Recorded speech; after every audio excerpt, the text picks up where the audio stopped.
بسم اللہ الرحمن الرحیم یا ایہا الذین آمنوا اتقوا اللہ ولتنظر نفس ما قدمت لغد واتقوا اللہ ان اللہ خبیر بما تعملون۔ اے ایمان والو، اللہ سے ڈرتے رہو اور ہر شخص کو دیکھنا چاہیے کہ اس نے کل یعنی آخرت کے لیے کیا سامان بھیجا ہے، اور ہم پھر کہتے ہیں کہ اللہ سے ڈرتے رہو، بے شک اللہ تمہارے سب اعمال سے خبردار ہے۔ بسم اللہ الرحمن الرحیم الحمد للہ رب العالمین والصلاة والسلام على اشرف الانبیاء والمرسلین وعلى آلہ واصحابہ اجمعین ومن تبعہم باحسان الى یوم الدین۔ قابل صد احترام حضرات شائقین و شائقات سچا پیغام، السلام علیکم ورحمۃ اللہ وبرکاتہ۔ آج کی محفل میراث النبی کے نورانی پروگرام میں آپ کا استقبال ہے۔ اہلا و سہلا مرحبا۔ ہم آپ تمام حضرات و مستورات کا خیر مقدم کرتے ہیں۔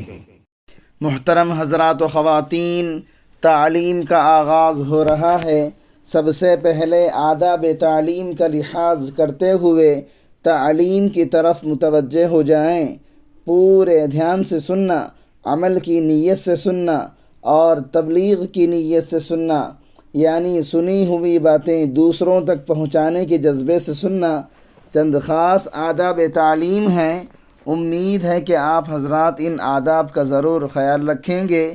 جزاکم اللہ۔ بسم اللہ الرحمن الرحیم۔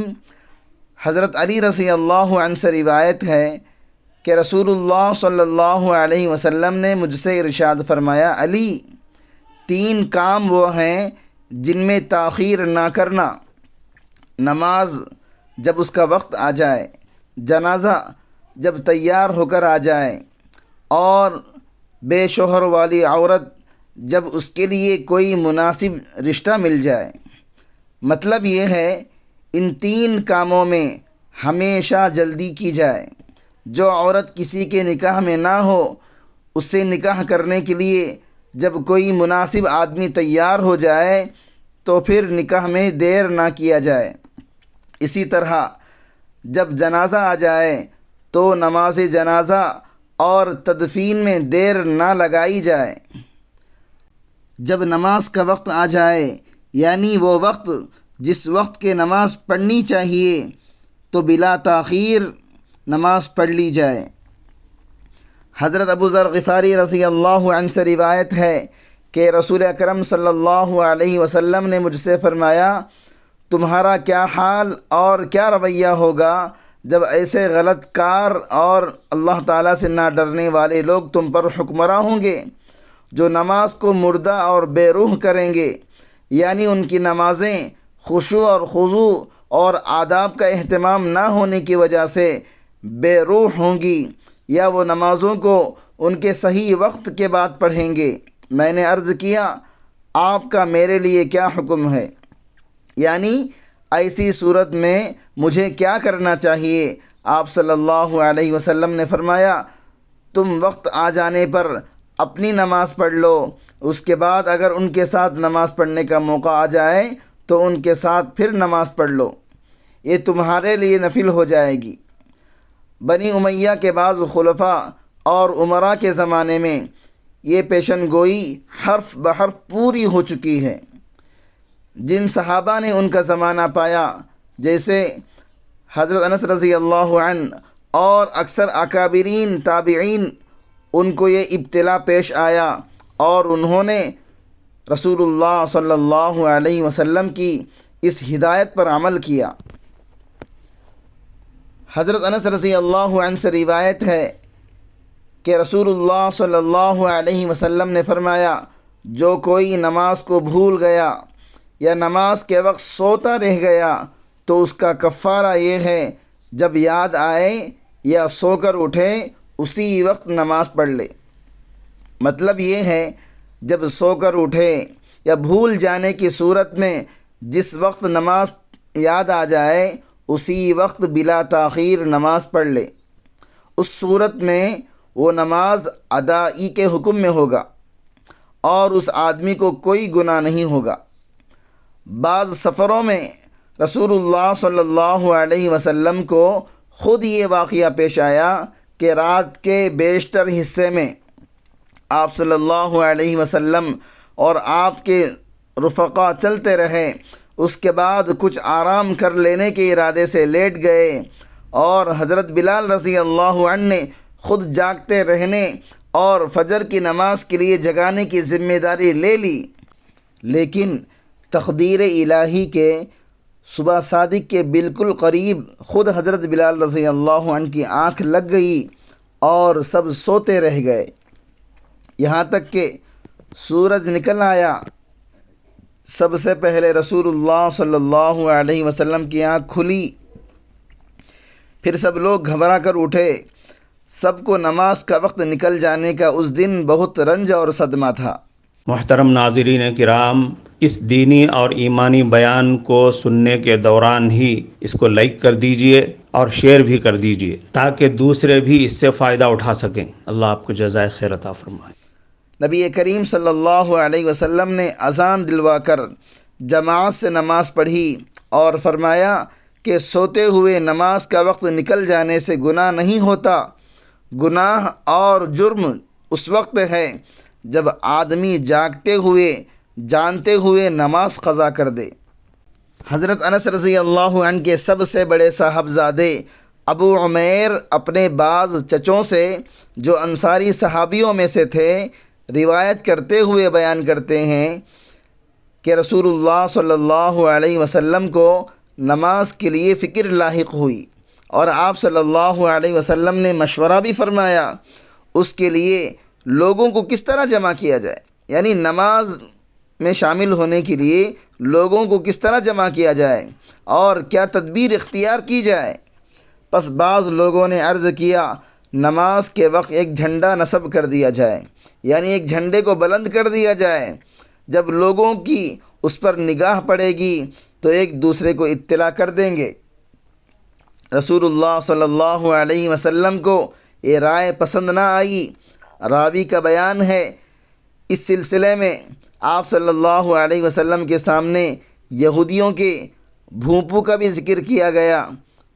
وہ ایک قسم کا آلہ ہے، وہ ایک قسم کا باجا ہے جسے پھونک کر بجایا جاتا ہے۔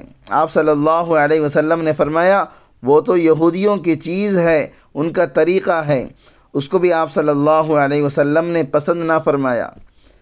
پھر ناقوس کا ذکر کیا گیا، آپ صلی اللہ علیہ وسلم نے فرمایا وہ نصارہ کا طریقہ ہے اور ان کی چیز ہے۔ الغرض اس مجلس میں کوئی بات طے نہ ہو سکی۔ اس معاملے میں رسول اللہ صلی اللہ علیہ وسلم کی غیر معمولی فکر مندی کو دیکھ کر آپ صلی اللہ علیہ وسلم کے ایک انصاری صحابی عبداللہ ابن زید ابن عبد ربہ بھی بہت فکر مند ہوئے اور اسی فکر مندی کی حالت میں حضور صلی اللہ علیہ وسلم کی مجلس سے واپس آ کر گھر میں پڑ گئے۔ پھر نیم خواب اور نیم بیداری کی حالت میں انہوں نے اذان سے متعلق خواب دیکھا۔ اس خواب کی پوری تفصیل آگے آنے والی حدیث سے معلوم ہو جائے گی۔ وہ صبح سویرے حضور صلی اللہ علیہ وسلم کی خدمت میں حاضر ہوئے اور عرض کیا، اے اللہ کے رسول، رات جب کہ میری حالت یہ تھی کہ نیم خفتہ اور نیم بیدار تھا، نہ پوری طرح بیدار تھا اور نہ پوری طرح سویا ہوا تھا، میرے پاس کوئی آنے والا آیا اور اس نے مجھے اذان کہہ کر دکھائی۔ پھر انہوں نے خواب کی پوری تفصیل آپ صلی اللہ علیہ وسلم کو سنائی۔ حضور صلی اللہ علیہ وسلم نے فرمایا، بلال اٹھو اور یہ عبداللہ ابن زید تم سے جو کہیں، جو بتائیں وہی کرو، یعنی ان کی تلقین کے مطابق اذان دے دو۔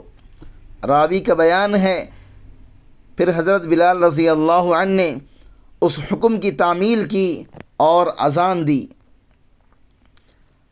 عبداللہ ابن زید ابن عبد ربہ کے صاحبزادے محمد بیان کرتے ہیں کہ میرے والد ماجد عبداللہ ابن زید نے مجھ سے فرمایا کہ جب رسول اللہ صلی اللہ علیہ وسلم نے ناقوس کے لیے فرمایا کہ ناقوس بنوایا جائے تاکہ اس کے ذریعے نماز باجماعت کا اعلان لوگوں کے لیے کیا جائے، تو خواب میں میرے سامنے ایک آدمی آیا جو اپنے ہاتھ میں ناقوس لیے ہوئے تھا۔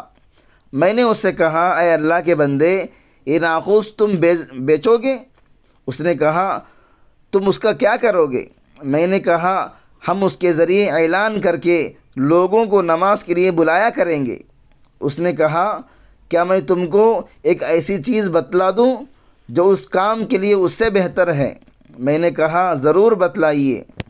تو اس نے اذان کے پورے کلمات بتلا دیے۔ عبداللہ ابن زید فرماتے ہیں، یہ پوری اذان بتا کر وہ آدمی مجھ سے تھوڑی دور پیچھے ہٹ گیا، اور تھوڑے توقف کے بعد اس نے کہا، پھر جب نماز قائم کرو تو اقامت اس طرح کہو۔ اس آدمی نے اقامت کے کلمات بھی سکھا دیے۔ عبداللہ ابن زید رضی اللہ عنہ فرماتے ہیں، جیسے ہی صبح ہوئی میں رسول اللہ صلی اللہ علیہ وسلم کی خدمت میں حاضر ہوا، اور جو کچھ میں نے خواب میں دیکھا تھا وہ آپ صلی اللہ علیہ وسلم کو بتا دیا۔ آپ صلی اللہ علیہ وسلم نے فرمایا، یہ سچا خواب ہے انشاءاللہ۔ اور آپ صلی اللہ علیہ وسلم نے مجھے حکم دیا، تم بلال کے ساتھ کھڑے ہو کر ان کلمات کی تلقین کرو جو خواب میں تم نے دیکھے ہیں، اور وہ پکار کر ان کلمات کے ذریعے اذان کہیں گے، کیونکہ ان کی آواز تم سے زیادہ بلند ہے۔ تو میں حضرت بلال رضی اللہ عنہ کے ساتھ کھڑا ہوا، میں ان کلمات کی تلقین کرتا تھا اور حضرت بلال اذان دیا کرتے تھے۔ عبداللہ ابن زید فرماتے ہیں کہ عمر ابن خطاب رضی اللہ عنہ نے اس کو اپنے گھر میں سنا تو جلدی اپنی چادر کھینچتے ہوئے نکلے اور رسول اکرم صلی اللہ علیہ وسلم سے آ کر عرض کر رہے تھے، قسم اس پاک ذات کی جس نے آپ کو دین حق کے ساتھ مبعوث فرمایا ہے، میں نے ویسا ہی خواب دیکھا ہے جیسا عبداللہ ابن زید نے دیکھا ہے۔ تو رسول اکرم صلی اللہ علیہ وسلم نے فرمایا، فَلِلَّهِ الْحَمْدِ لِلَّهِ الْحَمْدِ۔ کفارہ مجلس کی دعا پڑھ لیجئے۔ سبحانک اللہم وبحمدک، اشہد ان لا الہ الا انت، استغفرک واتوب الیک۔